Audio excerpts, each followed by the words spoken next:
How to permanently delete your Spotify account. Hey everybody, welcome back to the channel. In this video, I'll show you how to easily delete your Spotify account. Without any further delay, let us just jump right in.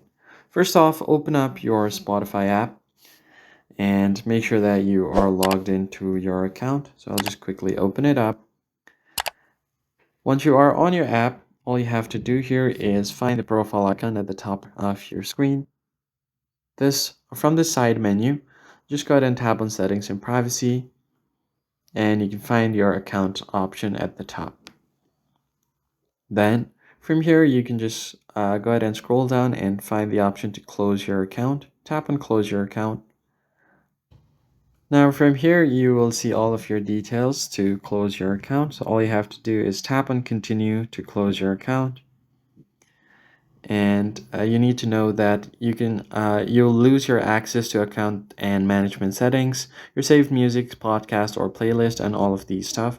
If you're sure you want to delete, tap on the checkbox and then tap on continue to close account, and you'll be good to go. That is basically it, guys. If you found the tutorial helpful, like the video down below and subscribe, and I'll see you in the next one.